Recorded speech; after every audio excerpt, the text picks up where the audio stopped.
Madame, Monsieur, bonjour. Nous sommes chez Def News, la chaîne de l'information ivoirienne et africaine. Aujourd'hui, je souhaite aborder avec vous la révolution de la nouvelle génération africaine. Après 50 ans d'indépendance de l'Afrique, celle-ci est à la croisée de ses chemins. Un tournant crucial et décisif dans ce monde propice au changement. L'Afrique est le continent qui a le plus de ressources naturelles. Aussi, pour se développer davantage, elle a non seulement besoin de reprendre la main sur ses richesses, elle a également besoin d'institutions fortes, mais surtout, elle a besoin que ses peuples soient unis. Comme une révolution, la jeunesse africaine et la diaspora se lèvent, de l'éveil des consciences à l'action, la marche pour l'équilibre, pour la prospérité est enclenchée. Nous avons l'honneur de recevoir le professeur Ninsim Lasconi, qui sera parmi nous chez Def News, pour répondre à diverses questions sur les questions de l'unité africaine, sur les questions du panafricanisme et sur les questions de l'histoire, notre histoire africaine, la réelle histoire africaine. Voilà, donc je vous dis à tout de suite. Merci.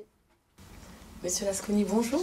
Bonjour madame. Nous sommes enchantés de vous recevoir ici chez Def News. Moi également. Merci d'avoir accepté notre invitation. Aujourd'hui, nous souhaitons aborder avec vous la question de la révolution de la nouvelle génération africaine et axer justement le questionnement sur diverses problématiques, notamment pourquoi et comment l'Afrique doit faire sa propre révolution. Ne devrait-il pas y avoir plus d'union pour avancer et pour enrayer certains rapports de domination? Faut-il maîtriser notre passé et analyser notre comportement pour se réapproprier son histoire afin justement de comprendre certaines choses et d'avancer positivement? Voilà, donc avant tout, je souhaite que l'on parle un petit peu de vous. Voilà, donc Monsieur Lasconi, vous êtes congolais, vous avez grandi en France.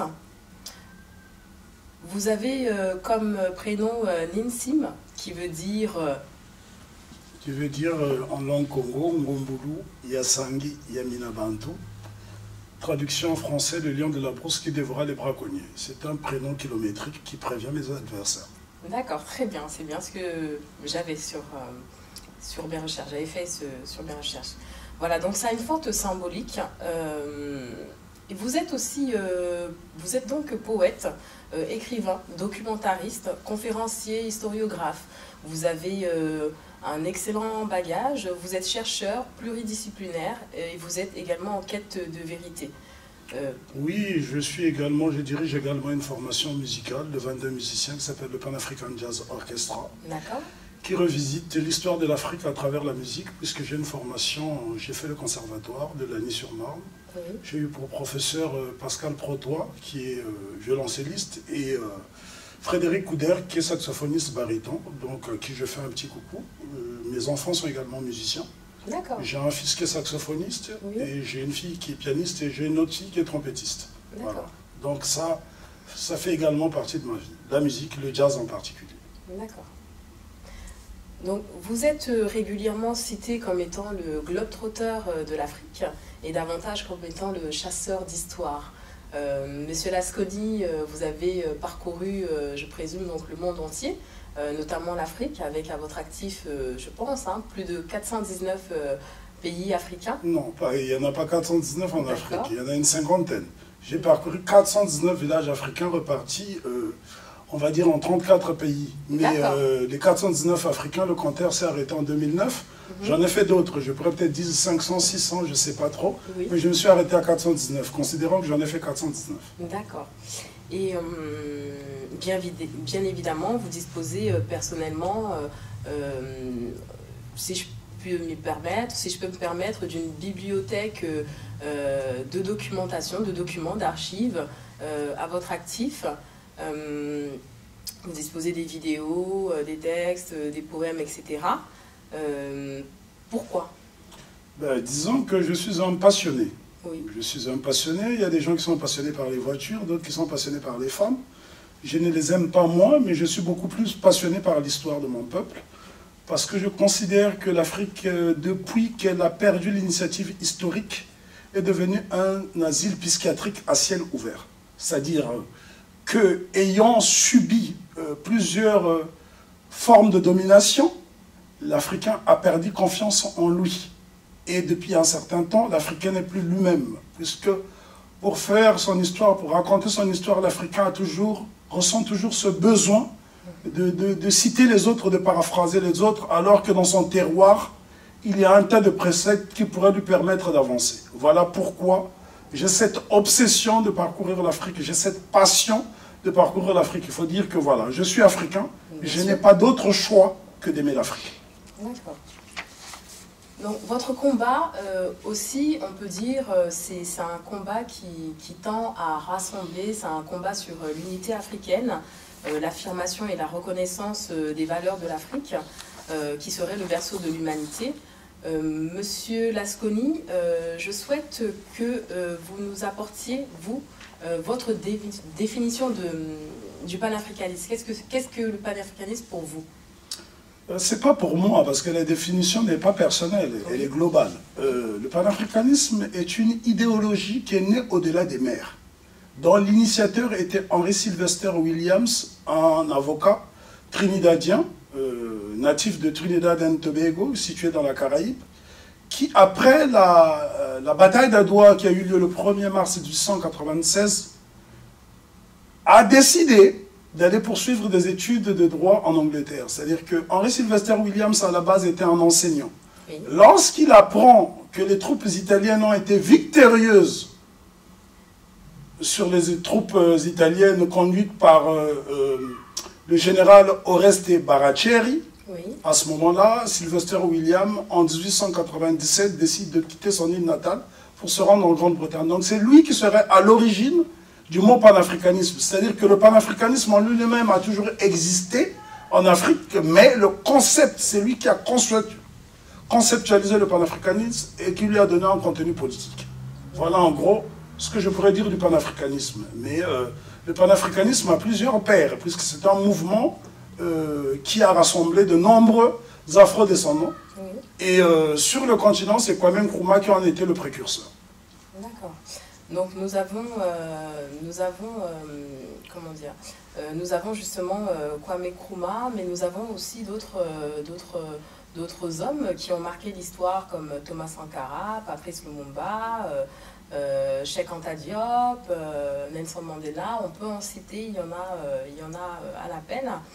Seulement, aujourd'hui, peut-on dire qu'il y a aujourd'hui des politiciens qui seraient à l'image panafricaine?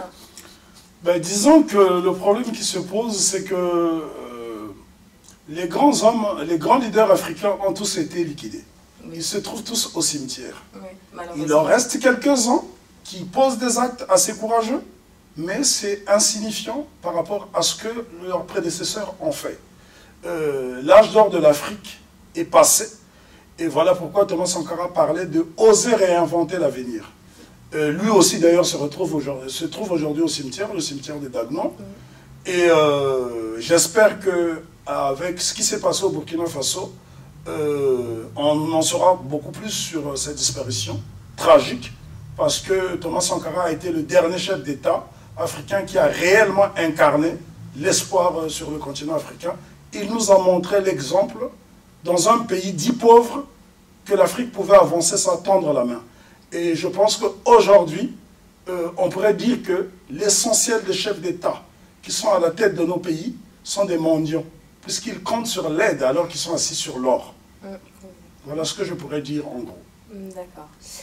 Je reviens justement sur ce que vous avez évoqué précédemment, donc l'âge d'or.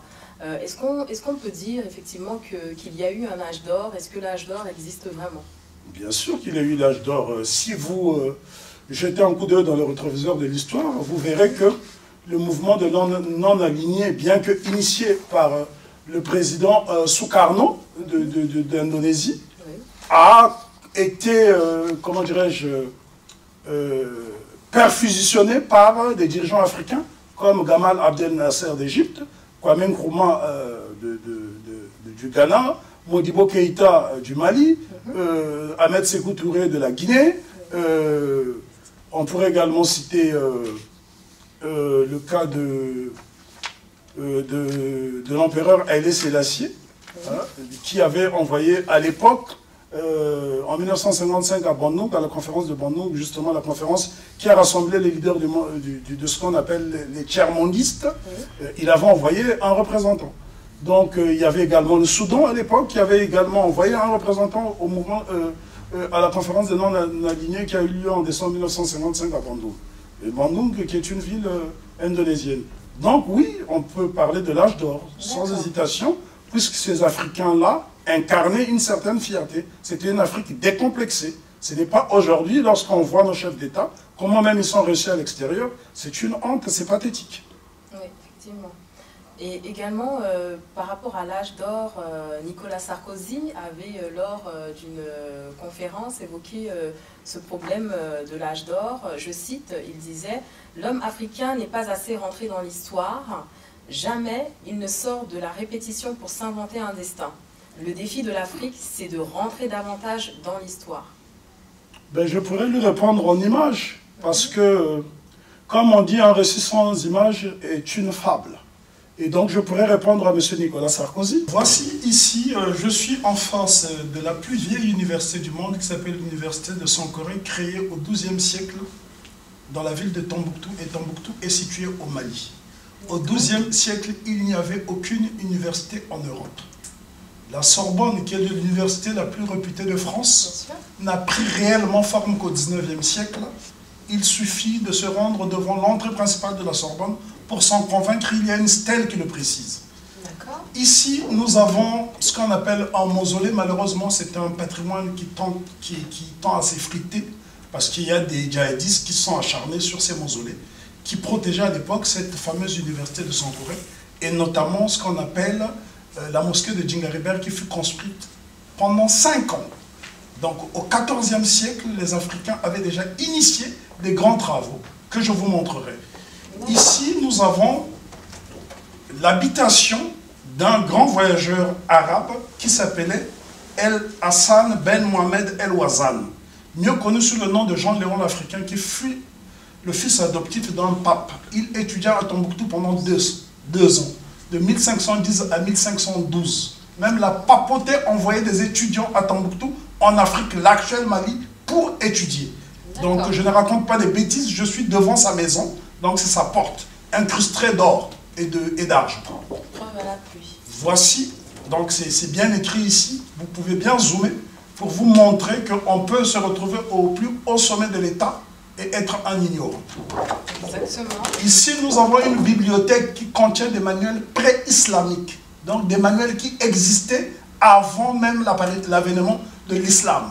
Ça s'appelle la bibliothèque Ben Essaouiti, qui se trouve à Tombouctou, où on trouve des manuels scolaires qui sont bien plus vieux que la dynastie de Sarkozy, on va dire. D'accord. Et ici, on a des preuves, des bouquins, des ouvrages publiés, édités par des Africains, qui parlent de sciences, notamment de la géomancie, mais aussi de la cosmologie, à ne pas confondre avec cosmogonie. Ici, nous avons un Coran du XIIe siècle. C'est-à-dire que les Africains ont dû réécrire le Coran avec des calligraphies, en reprenant le même contenu. Voyez-vous, donc il y avait de lettrés, il y avait un savoir. Il y avait des grands savants comme Ahmad Baba ou Mohamed Bakayoko et Soudan Al-Wangari Al-Chimbukti, qui était un grand architecte, un grand penseur et un grand pédagogue. Oui. Son disciple Ahmad Baba a même enseigné à la cour royale du Maroc. D'accord. Donc, avant de vous laisser poursuivre, pour synthétiser un petit peu tout ce que vous venez de dire, l'homme noir, en tout cas, visiblement, était à la fois un architecte, était à la fois un savant, était à la fois, je veux dire, ils ont été aussi à l'origine des premières écritures. Moi, je pense qu'on ne devrait même pas poser ce genre de questions. Oui. Si seulement les Africains en premier, c'est ceux-là qui sont blâmables, parce que si vous ne préservez pas votre histoire, personne ne le fera à votre place. Tout à fait. Le doute n'est même pas permis. L'un des paléontologues les plus sérieux au monde s'appelait Louis Passet Seymour Leakey. Il est né au Kenya en 1900, il est mort en 1972 en Grande-Bretagne. Ces travaux du paléontologue Leakey font l'unanimité dans le monde scientifique. Lequel a écrit un ouvrage qui s'intitule The Progress and Evolution of Man in Africa. Jamais traduit en français, évidemment. Lequel dit ceci, que l'Afrique est considérée unanimement par les savants comme le berceau de l'humanité. De ce fait, elle a toujours été en tête du progrès universel. C'est ce que Lequel dit, que les ignorants se réfèrent à Lequel, dont la maison a été classée en Grande-Bretagne. Et dont le fils est un brillant savant qui s'appelle le docteur Richard Lequel, qui est toujours en vie. Donc je pense que ça se passe de commentaires. Il y avait aussi Cheikh Anta Diop qui avait le même discours, qui avait un discours qui se rapprochait aussi... Ce n'est pas un discours, c'est que Anta Diop est un immense scientifique qui n'a pas eu la reconnaissance qu'il méritait à la fois en Occident et en Afrique. Mais en Afrique, ce sont les Africains qui sont blâmables. On a attendu qu'il meure pour lui rendre un hommage posthume. Et comme j'ai tendance à le dire, quelle que soit la qualité du tribun, quelle que soit la qualité des stèles, cela ne peut pas faire danser un cadavre. C'est du vivant qu'on doit reconnaître les gens. Cheikh Anta Diop n'était pas un homme qui faisait des discours. Il portait des preuves, puisque c'était quelqu'un scientifique. Les gens oublient qu'en dehors d'être un brillant historien, Cheikh Anta Diop était un grand scientifique, dont les travaux... D'ailleurs, il a réuni plusieurs savants, plusieurs chercheurs et scientifiques pour pouvoir démonter un petit peu ses travaux et ses thèses. Qu'est-ce que vous pouvez nous dire sur cela? Disons qu'il y a eu un colloque en 1974 au Caire, où le professeur Cheikh Anta Diop était accompagné du professeur Théophile Obenga, qui est natif du Congo-Brazzaville, et ils ont simplement démantelé toute cette forteresse qui contenait le mensonge académique. Mais je dois rappeler que, bien avant Cheikh Anta Diop, ce travail avait déjà été fait par d'illustres personnalités, comme le très brillant Anténor Firmin, qui était un anthropologue et un homme politique haïtien, qui fut ministre de la Défense sous le gouvernement du président Louis Modestin Florville Hippolyte. Et bien avant, on peut remonter même plus loin, au XVIIIe siècle, il y avait déjà un grand savant africain originaire du Ghana, déporté en Hollande pendant la traite dite négrière, la traite entre guillemets négrière. Il s'appelait Jacobus Ignatius Johannes Capitaine, qui fut le premier Africain officiellement à soutenir une thèse doctorale à l'université de Leiden en Hollande. Ces travaux sont disponibles à l'université de Leiden. Si les gens avaient un peu plus de curiosité intellectuelle, je pense que l'Africain ne serait pas aussi méprisé aujourd'hui. Donc quand Nicolas Sarkozy dit que l'Afrique n'est pas assez rentrée dans l'histoire, ou n'est pas rentrée dans l'histoire... Moi, je pense que vous avez tort d'accorder de l'importance à des gens qui n'en méritent pas. J'ai du mépris pour ce qui est méprisable. Donc je ne répondrai pas, je ne perdrai pas mon temps à répondre sur un sujet qui n'a pas de sens. Les photos sont là. Les photos sont là. Ça, ce sont des photos, j'illustre. Voyez-vous, le fils d'un pape qui va étudier en Afrique. Il fallait le faire. Et Tombouctou avait même des chirurgiens. Il suffit de se référer aux encyclopédies pour s'en rendre compte qu'il y avait même des monarques européens qui envoyaient leurs enfants à Tombouctou. Et là, je vais encore plus loin. Regardez dans quoi les rois africains vivaient. Ces rois africains qui ont été injustement accusés d'avoir vendu les leurs, expliquez-moi comment des gens qui vivent dans des bâtiments en banco construits avec du riz. C'est-à-dire que les Africains avaient tellement l'abondance de la nourriture, ils ne savaient pas quoi en faire, ils mélangeaient de riz avec de l'argile pour construire des édifices millénaires qui ont défié le temps. Ici, nous sommes devant ce qu'on appelle la mosquée de Mopti, mais en fait, la plupart de ces édifices étaient à la base des palais qui, par la suite, lorsque cette partie du Mali a été islamisée, ont été transformés en mosquées. Et je peux ici vous encore apporter la preuve, si vous en voulez, parce que l'abondance des preuves ne nuit pas, les habitations dans lesquelles les Africains vivaient. Donc, on vous montre aujourd'hui, regardez des maisons en étage avec des caves, et vous avez des fenêtres et des portes qui ont une signification. Ça me prendra au moins 1 heure pour vous expliquer la signification de chaque signe sur les fenêtres. C'est de l'argent incrusté sur du bois. Alors c'est aberrant, des fois, c'est vrai qu'on entend souvent le discours, est-ce qu'en Afrique vous avez des immeubles? Est-ce qu'en Afrique vous avez des routes? Est-ce qu'en Afrique vous avez tel et tel truc? Non, je pense qu'il y a simplement une génération d'Africains qui est désarmée intellectuellement, qui ne sait pas répondre. Et malheureusement, c'est celle-là qui est la cible du mépris. Un homme comme moi qui est parcouru l'Afrique, qui est intéressé par l'Afrique, le mépris ne pourrait que glisser sur moi. Je marche les épaules bien hautes, tout simplement parce que j'ai une haute opinion de moi-même, j'ai une haute opinion de nos ancêtres, mais pour cela, il fallait étudier mon histoire. D'accord. Aussi une autre question, pourquoi justement n'enseigne-t-on pas l'histoire du noir, l'histoire africaine dans nos écoles? 85% des manuels scolaires en Afrique dite francophone sont conçus et imprimés à l'étranger. Comment voulez-vous qu'on enseigne l'histoire de l'Afrique? Si vous voulez enseigner l'histoire de l'Afrique, il faut réhabiliter les institutions traditionnelles africaines, notamment la Djelia. Ça pourrait être le cas. Oui. Moi, j'ai étudié, j'ai fait mes études supérieures, l'essentiel de mes études supérieures dans les centres initiatiques africains, ce qu'on pourrait qualifier d'université millénaire d'Afrique. C'est le cas de Kela, de Nyakasola, de Kita, de Kangapa, de Edjezu, de Kankan, etc. À ne pas confondre avec la ville de Kankan qui se trouve en Guinée. Il y a Kankan qui se trouve au Ghana, qui est un pays Ashanti. J'ai également étudié dans des villes comme Kanongo. Donc voilà, il y a des tas de centres initiatiques dans lesquels on peut étudier.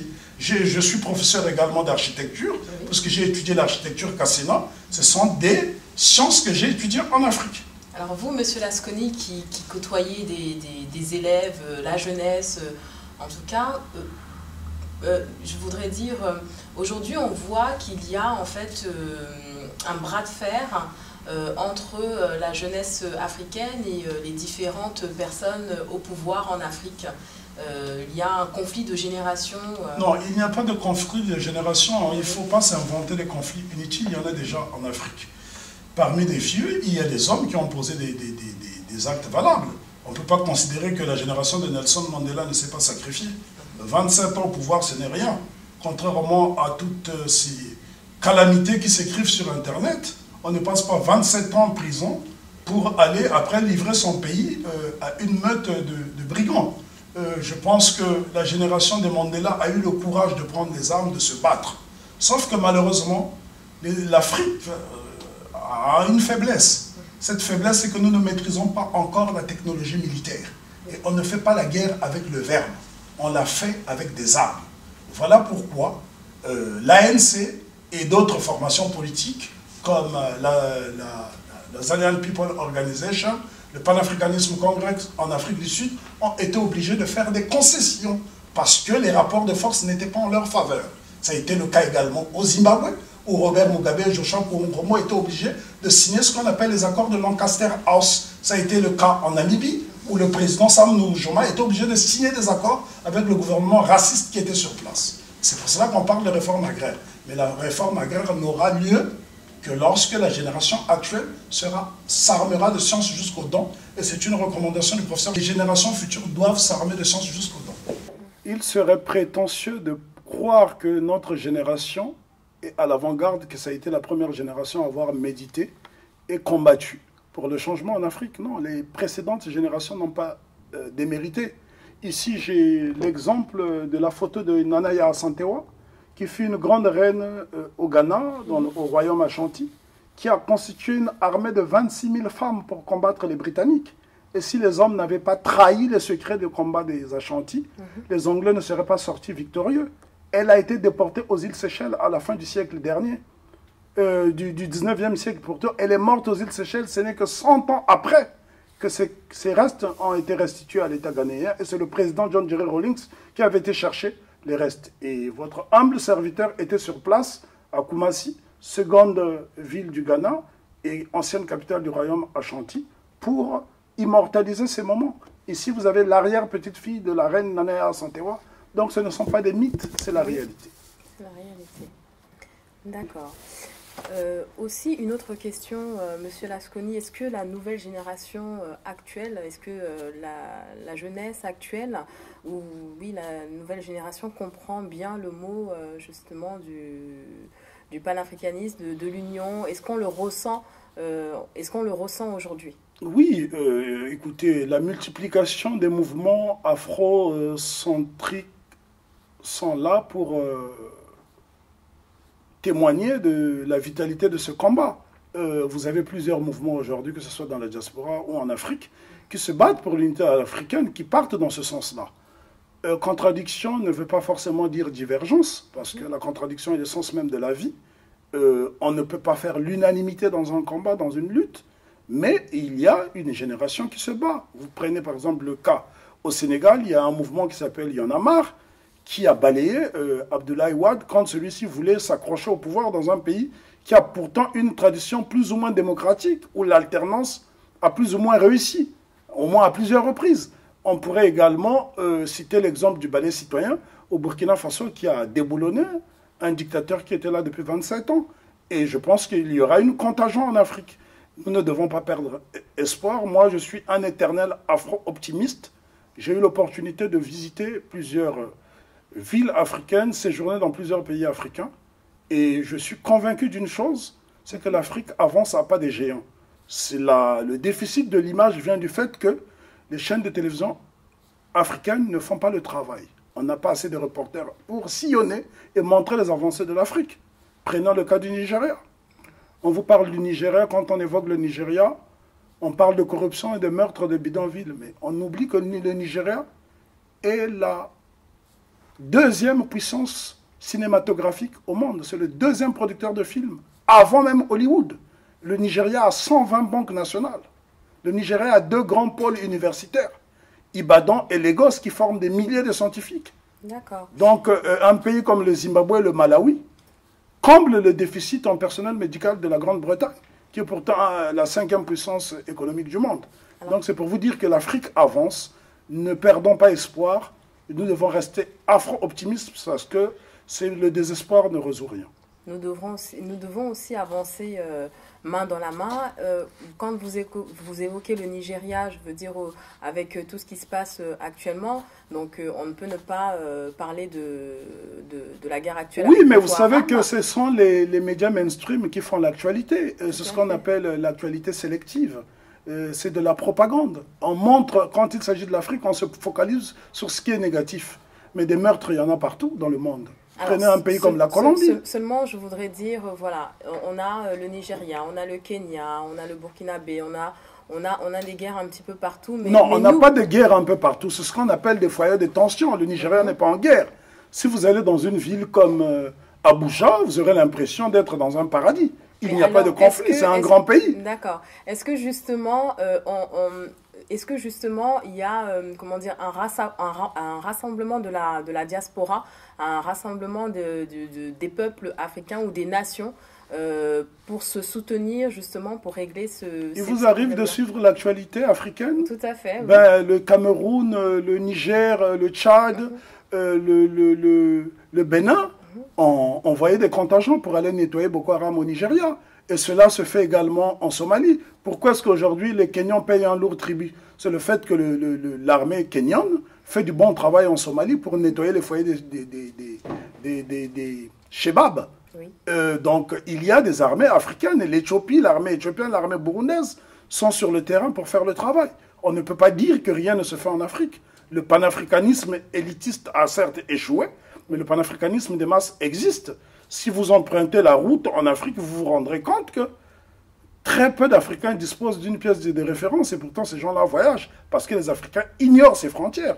Vous retrouvez les mêmes populations de part et d'autre. Vous avez des fonds au Gabon, vous les avez en Guinée équatoriale, vous les avez au Cameroun. Oui. Donc c'est ridicule que de garder ces frontières-là. Nous militons pour le démantèlement des frontières qui sont un héritage néfaste de la colonisation, hein, puisqu'il n'y a pas d'héritage positif, contrairement à certains illuminés qui ont voulu nous faire croire qu'il y avait des actions positives. L'héritage colonial est néfaste, nous devons nous en débarrasser. L'Afrique traditionnelle, c'est l'Afrique stable. Et c'est cette Afrique qui a produit des édifices féeriques.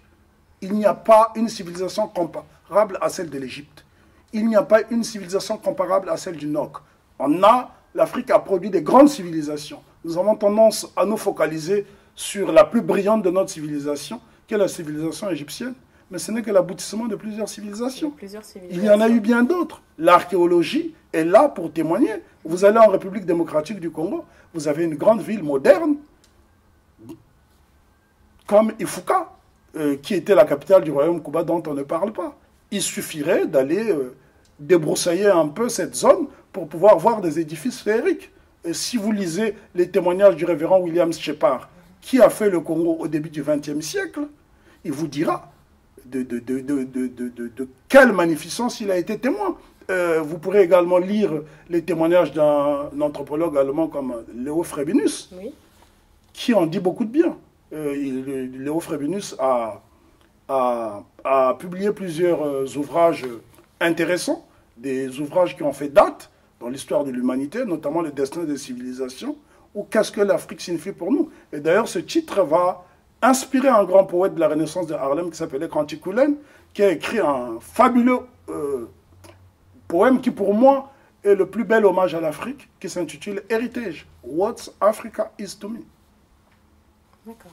Donc tout à l'heure, je reviens sur ce que vous avez dit tout à l'heure par rapport aux États d'Afrique qui sont en guerre. Donc, non, pas en guerre. Oui. Il y a des conflits internes. Oui. Il n'y a pas de guerre entre États en Afrique. Non, il n'y a pas de guerre entre États. Quand on parle de guerre, il y a des conflits internes et ces conflits existent aussi bien en Italie, ça existait en ex-République fédérale de Yougoslavie, ça existe entre... On peut parler de guerre lorsqu'il s'agit de l'Ukraine et de la Russie. C'est deux nations qui se battent. En Afrique, il n'y a pas de guerre. Il y a des conflits internes et nous sommes en train de déployer une énergie considérable pour éteindre ce feu. Pour éteindre ce feu. Voilà. Et aussi, je voulais aussi revenir sur la question de la jeunesse. Est-ce que la jeunesse... qui est à l'extérieur, donc par exemple en France, en Angleterre, etc. Est-ce que cette jeunesse-là, est-ce qu'on ressent que cette jeunesse-là est concernée par ce qui se passe en Afrique? Je pense que vous êtes mieux placé que moi pour répondre à la question. Moi, je passe l'essentiel de mon temps à enseigner sur le continent. Je connais mieux la jeunesse du continent que celle d'ici. Il m'arrive de donner des conférences en Europe, mais je ne côtoie pas toute la jeunesse. Donc vous êtes mieux placé pour répondre à cette question. Je serais mal placé pour vous donner une bonne réponse. Concernant la jeunesse, en tout cas, nous la préparons. Je vois un enthousiasme et un engouement. Il y a un engouement lorsque je donne mes conférences. J'ai donné des conférences en Allemagne, à Karlsruhe, à Augsbourg. Il y avait du monde. Et ce ne sont pas des Tchétchènes qui sont venus à mes conférences. Ce sont bel et bien des Africains qui sont venus massivement. J'ai donné des conférences à l'université Paul Valéry de Montpellier, même à Nanterre, à Paris 10. Il y avait du monde. Il y avait beaucoup de jeunes Africains. Et oui, je pense que la toile est là pour montrer qu'il y a un engouement. La jeunesse est consciente, mais je vous parlerai, moi, plus de la jeunesse sur le continent qui se bat. Nous avons contribué à former une future élite africaine, une jeunesse capable d'affronter des chars à main nue. C'est ce qui s'est passé au Burkina et c'est ce qui se passe un peu partout. Vous savez le nombre de jeunes qui sont morts au Togo lorsque le père Eyadema était au pouvoir? Il y a eu pendant 7 mois une insurrection populaire dont la ville de Lomé était paralysée. Les jeunes sont morts, beaucoup ont été jetés dans la mer et certains ont traversé la frontière à Flao pour se retrouver de l'autre côté de la frontière, notamment au Ghana. Donc il y a une jeunesse qui est là, qui se bat sur le continent. Celle de la diaspora, on ne peut pas dire qu'elle ne se bat pas, elle se bat aussi avec ses moyens, mais vous savez, on n'a pas beaucoup de marge de manœuvre quand on se trouve dans le pays de Trouy. Vous comprenez? Parce que cette diaspora, qu'est-ce que vous voulez qu'elle fasse si ce n'est d'apporter un soutien moral? Vous comprenez? On ne peut prendre des armes que dans son propre pays, pas à l'extérieur. Sinon, ça serait assimilé à du mercenariat. Monsieur Lascoulin, récemment, nous avons eu des événements en Afrique du Sud. Qu'est-ce que vous pouvez nous dire sur ces événements? Quel est votre regard sur ces événements, pardon? Disons que tout observateur attentif qui a suivi ce qui s'est passé pendant l'apartheid ne devrait pas s'en étonner ni s'en offusquer. On doit condamner ce qui se passe, mais les événements malheureux d'Afrique du Sud sont l'émanation d'une poignée d'individus sous-éduqués et frustrés de voir des congénères venir réussir dans leur pays.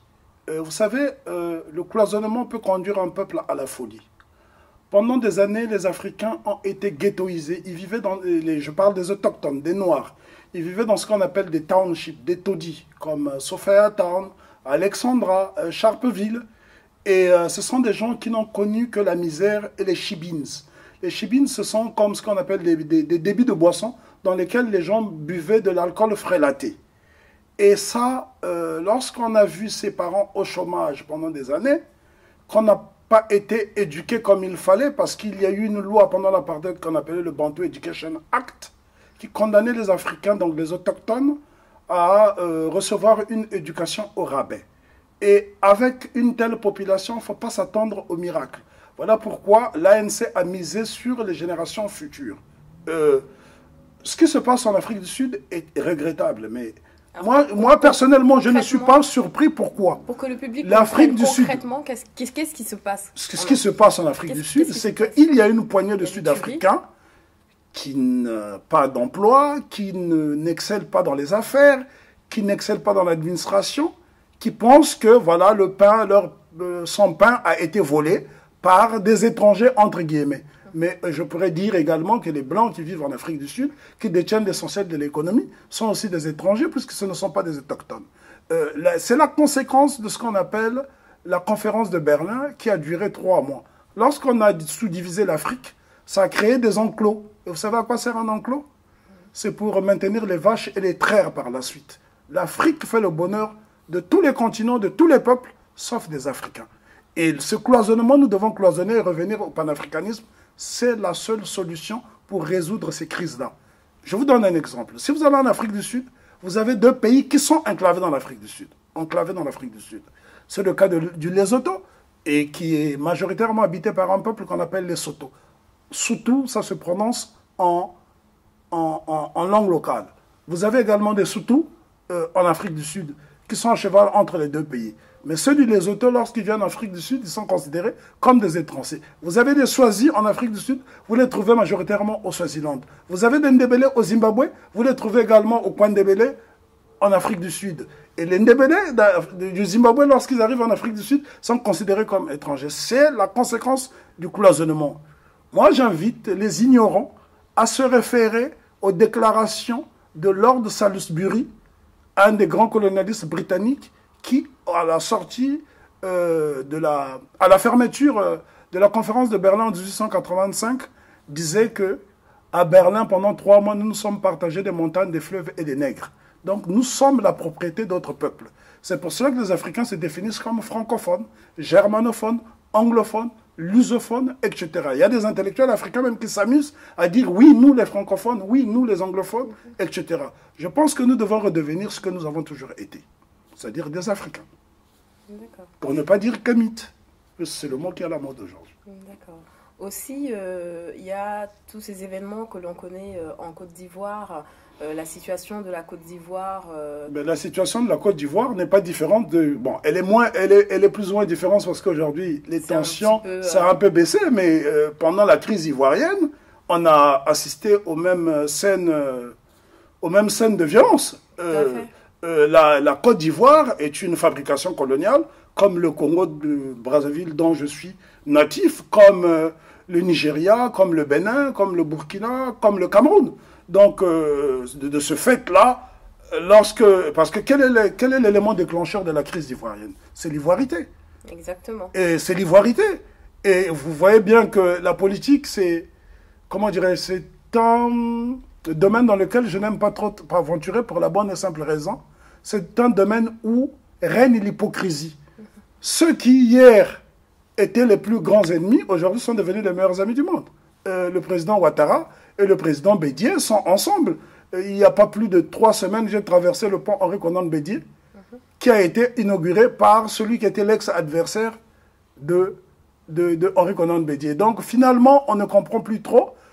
Aujourd'hui, en Côte d'Ivoire, toutes les ethnies en Côte d'Ivoire ont été tuées. Il n'y en a que 2 qui ont survécu, les pro-Gbagbo et les pro-Ouattara. Et je pense que si l'intelligence primait sur la bêtise, il faudra fusionner ces deux ethnies, je parle bien d'ethnie, pour créer qu'une seule ethnie qui sera les pro-Côte d'Ivoire. Et ça sera le seul moyen de ressusciter l'éléphant, parce que l'éléphant agonise, mais l'éléphant n'est pas mort. Et je peux vous dire une chose, il y a des signes qui ne trompent pas, parce qu'en Côte d'Ivoire, les Ivoiriens sont très mélangés. Il est rare de trouver même un Ivoirien qui soit mono-ethnique. Souvent, vous trouverez quelqu'un qui est né de père Bété, de mère Baoulé, ou de père Djoula, ou des Burkinabés, des Ivoiriens burkinabés.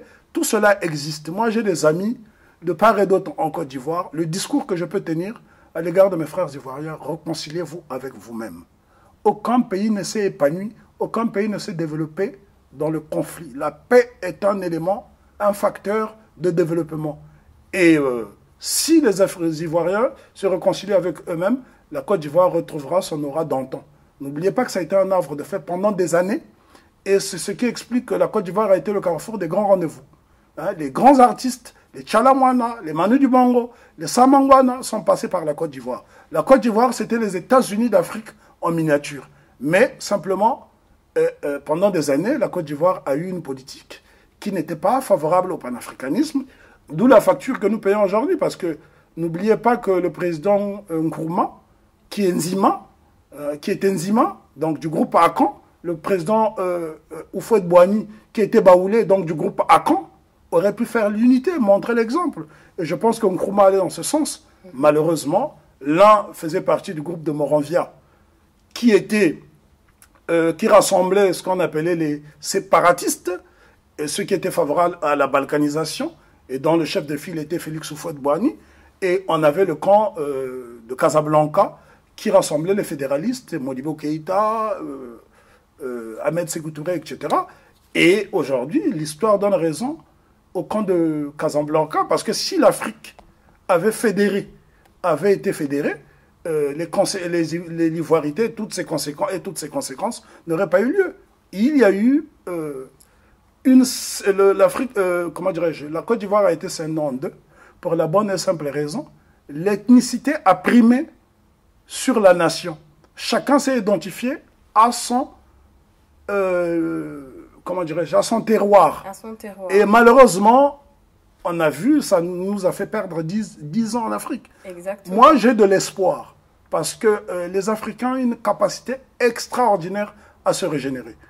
Il n'y a pas plus de 2 semaines, j'étais en Côte d'Ivoire, je compte y retourner pour donner des conférences à l'université de Cocody, et je serai également en résidence au centre de civilisation noire qui se trouve au plateau d'Okui. Donc j'invite ceux qui sont sur place à venir sur place, parce qu'il faudrait détribaliser les Africains.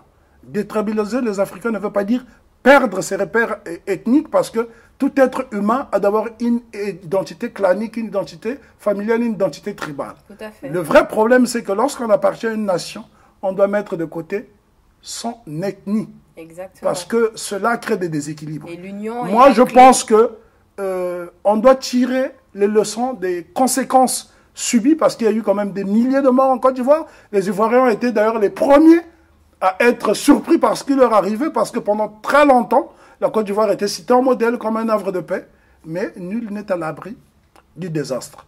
Et malheureusement, ce qui est arrivé arriva. Et comme on dit chez nous, le remède à ces différents conflits qu'il y a un petit peu qu'il y a en Afrique. Aussi en Afrique, je voulais aussi aborder la question justement des sociologues, parce qu'on a beaucoup de grands économistes, on a beaucoup d'économistes. Est-ce qu'on a suffisamment de sociologues justement pour... On n'a pas de grands économistes en Afrique. Si oui. On avait des grands économistes, le problème économique aurait été résolu en Afrique. D'accord. Nos économistes sont formés où? Vous pensez que l'Occident pourrait nous donner les clés pour nous sortir de cette situation dans laquelle nous sommes depuis des siècles? Non, je ne pense pas que les économistes africains formés en Occident pourraient apporter des solutions. Nous devons sortir du paradigme colonial, c'est-à-dire du paradigme occidental. On nous a vanté, les économistes pendant la période de la perestroïka, puisqu'après 90, il y a eu un mouvement... de démocratisation sur le continent, et la plupart des premiers ministres de transition étaient des économistes. C'était le cas d'André Milongo au Congo-Brazzaville, c'était le cas de Alassane Ouattara en Côte d'Ivoire, c'était le cas de Nicéphore Soglo au Bénin. Ça n'a pas donné des résultats particuliers. Donc je ne pense pas que le fait d'avoir étudié l'économie, ça changera. Thomas Sankara était un simple capitaine formé à l'académie militaire d'Antirabé, à Madagascar. Il a démontré au monde que l'Afrique pouvait avancer sans tendre la main. Thomas Sankara n'était pas économiste. On prend le cas de John Jerry Rawlings qui a transformé le Ghana. Ghana, pays dont je suis en partie citoyen, puisque j'y vis, j'ai une maison, j'ai des activités, mes films sont produits au Ghana. Je peux vous dire que le Ghana se porte très bien. Et ce pays n'a pas eu besoin particulièrement des économistes qui ont été formés à Harvard. Ils ont pratiqué ce qu'on appelle le pragmatisme. Le pragmatisme consiste à coopérer avec celui qui peut soulager vos maux, Voilà en gros. D'accord. Et la sociologie pourrait apporter... La sociologie, vous savez, c'est... On n'a pas besoin non plus de faire particulièrement des études de sociologie pour comprendre sa société. Moi, je n'ai pas personnellement fait de sociologie. Je n'ai jamais fait des études de sociologie de ma vie. Mais je peux vous dire que je peux exposer sur l'Afrique parce que je la parcours, je la vis. Ce n'est pas à l'école qu'on apprend le mode de vie des gens. C'est sur place. Je ne néglige pas le rôle des sociologues. Oui. Mais seulement dans nos pays, les titres de civilité n'ont plus de leur validité puisque toutes ces professions ont montré leurs limites, excepté les médecins, qui font un travail remarquable parce que malgré le sous-équipement, ils arrivent à soigner et à rendre la santé aux gens. En dehors de cette profession, que ce soit l'éducation est en faillite parce qu'un éducateur, un pédagogue consciencieux qui veut émanciper ses étudiants ne peut se permettre de s'appuyer sur des manuels scolaires conçus et imprimés à l'extérieur pour pouvoir éduquer. Donc voilà, en gros, il y a une faillite de certains corps de métier que je tiens à dénoncer et nous devons bannir de notre vocabulaire tout ce qui est économiste,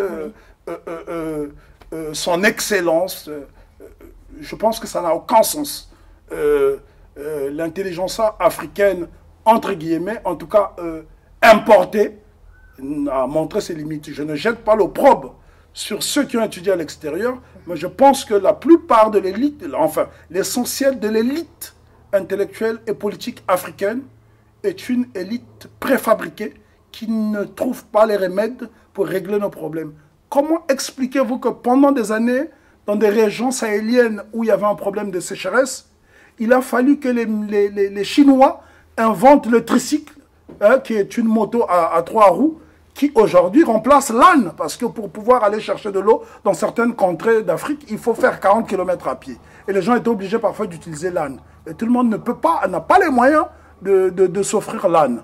Et donc, qu'est-ce qui s'est passé? Les Chinois, en un temps record, ils ont observé, ils ont inventé des tricycles. Aujourd'hui, ça vaut entre 800 000 et 1 million. Allez au Cameroun, allez au Mali, allez au Burkina, allez au Niger, vous trouverez ces tricycles partout. Pendant des années, nous avons utilisé la bougie dans l'arrière-pays, ce qu'on appelle l'interland. Et vous savez que la bougie brûle. Quand vous vous retrouvez dans une habitation en banco avec de la paille au-dessus de la toiture, qu'est-ce que vous faites? En cas d'incident, la maison brûle. Les Chinois sont arrivés. Je ne suis pas en train de faire l'apologie des Chinois. Je suis en train de montrer le pragmatisme chinois. Ils ont amené des ampoules qui fonctionnent avec des piles et qui éclairent autant que l'électricité. Moi, je pense que les intellectuels africains, les ingénieurs africains doivent aller dans ce sens, être pragmatiques. Les théories de l'école, c'est très bien, mais ça ne soulage pas pour l'instant les populations qui souffrent. Aujourd'hui, nous avons besoin des intellectuels pragmatiques. Voilà. Je pourrais citer l'exemple d'un homme comme le professeur Denis Mukwege, qui est un brillant chirurgien, qui répare des femmes au Kivu.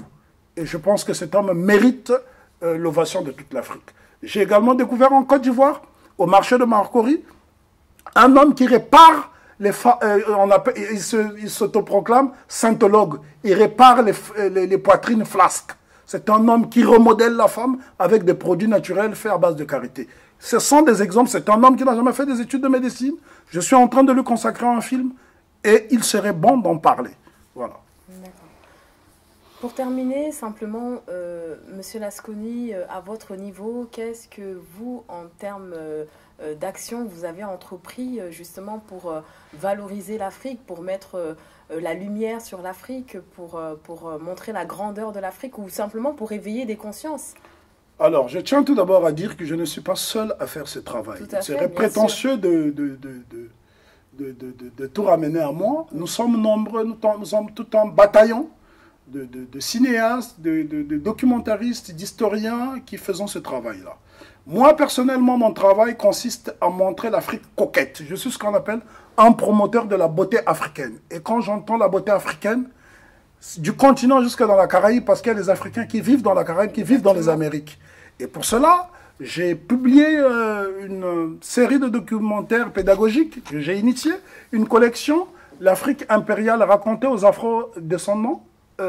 Il s'agit d'un projet initié par l'UNESCO qui s'appelle The Slave Road Project, j'ai été invité par le gouvernement d'un petit pays qui s'appelle Saint Kitts et Nevis, qui se trouve dans les Caraïbes britanniques, où je suis parti pour affronter des chercheurs pour parler de l'Afrique. Et c'était pour moi mettre en exergue ce passé qui a été occulté pendant des années.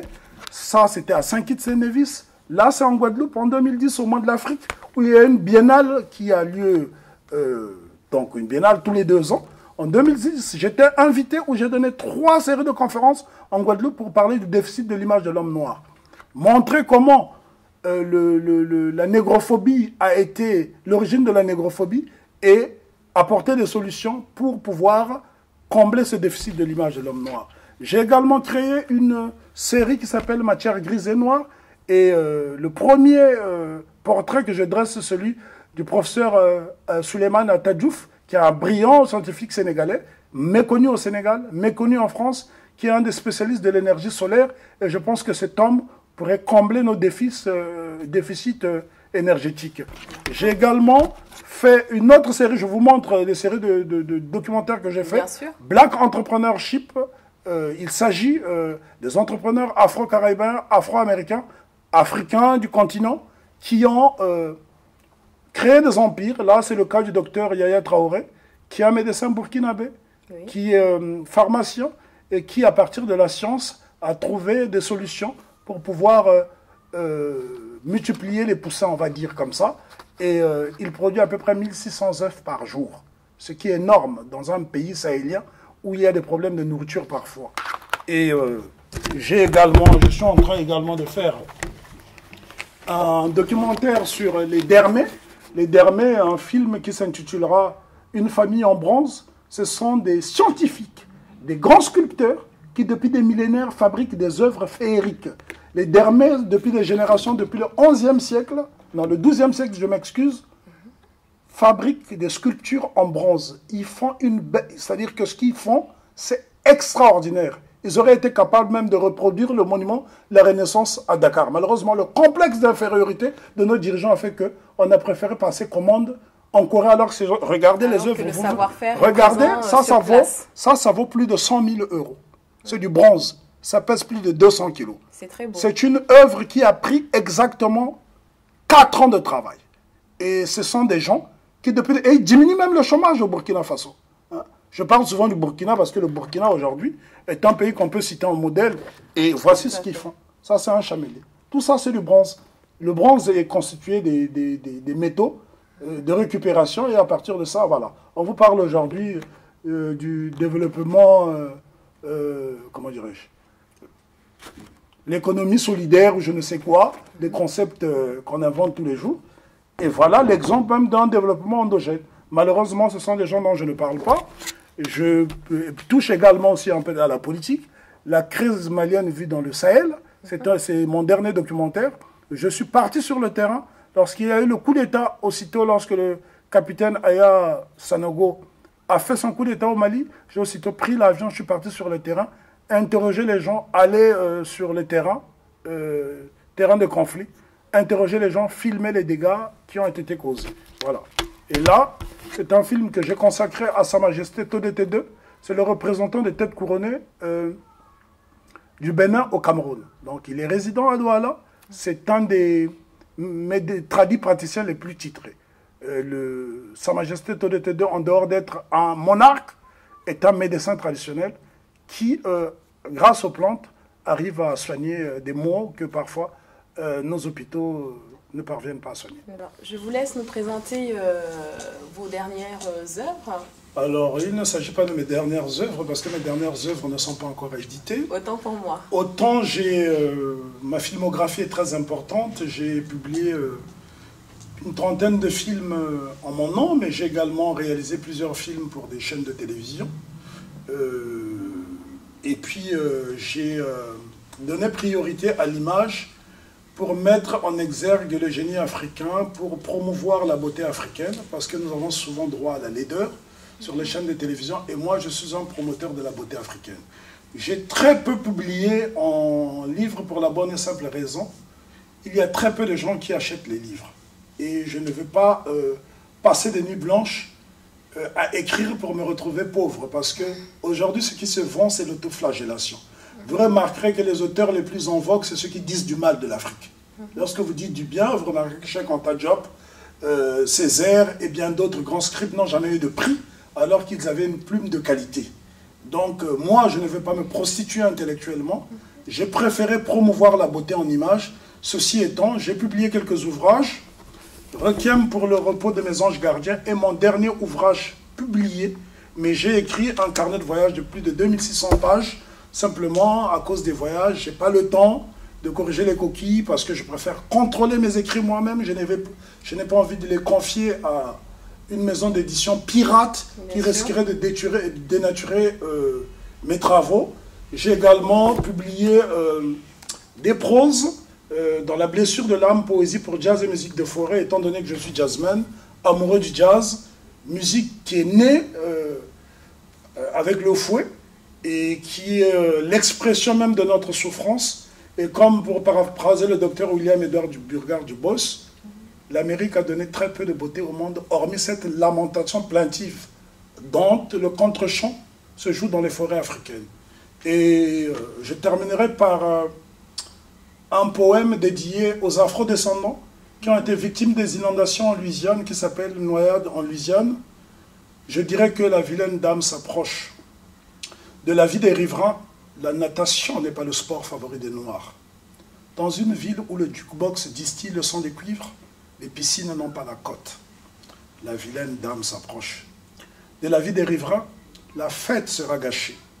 Gâchée par la montée des eaux, gâchée par les pluies diluviennes. La cuvette est déjà remplie. Les prévisions météorologiques sont alarmantes. Le président George se bouche les oreilles. Il fait toujours beau dans un ranch. Katrina la vilaine souffle les vieilles cabanes et balaye les cases de l'oncle Sam aussi. Difficile de nager quand on ne sait danser qu'aux claquettes.